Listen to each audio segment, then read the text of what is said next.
araw po sa inyo. Ako po si Dr. Henson, ang host ninyo sa What's Up Doc.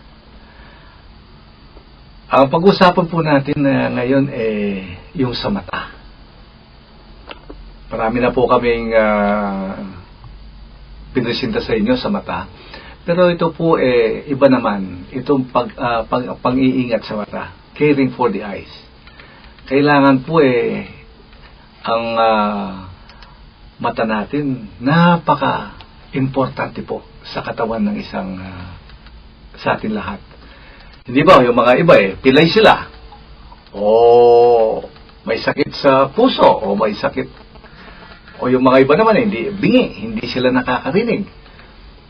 Pero nakakakita pa sila. Nakikita po nila yung mga kasama nila sa bahay, mga apo nila, mga anak nila. Napakasarap po yan sa lalo na sa isang mga lolo at lola.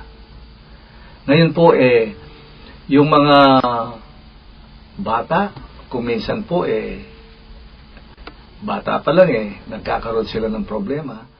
Ngayon po ang pag-uusapan po natin yung caring for your eyes. Pag-iingat sa mata. Dahil po napakarami po naming pasyente dito po sa Klinika Henson na ang mga aksidente sa bahay lang Mga bata, mga totoy, mga nanay, at saka mga lolo. Sa bahay lang po. Kung minsan pagsuot lang po ng salamin. Kamukha nila po ito, ganito.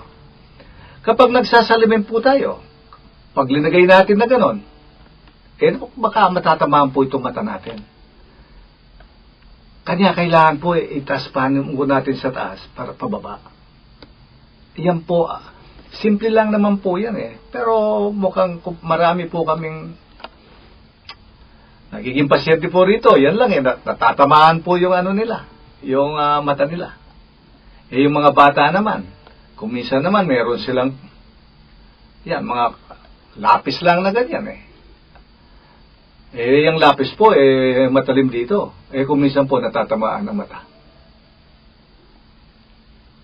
Yung mga iba naman po, yung kamukha ng mga nagtatrabaho sa mga computers.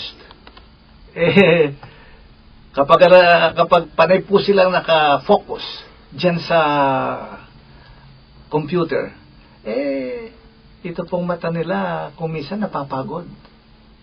Mga alas 2, alas 3, alas 4 po ng hapon, may na sila. Meron na sakit ang ulo. Ngayong ito pong episode ng What's Up Doc ito, yung caring for your eyes, marami po kayong matututuan para naman mabigyan po ng pansin yung mga ibang sakit sa mata dahil lang po you take it for granted na ganun po ang mangyayari sa mga bata dahil po hindi sila mabigyan ng konting pag-iingat.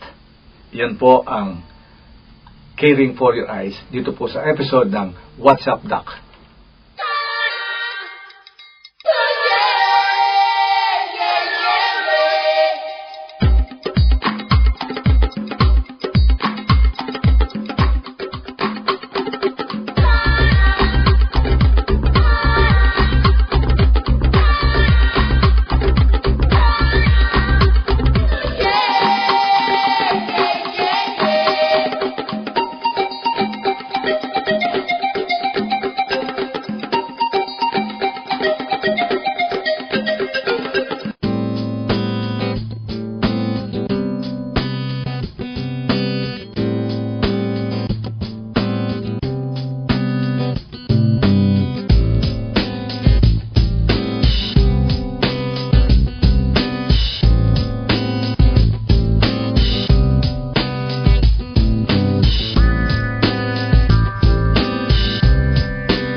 Hindi pwede!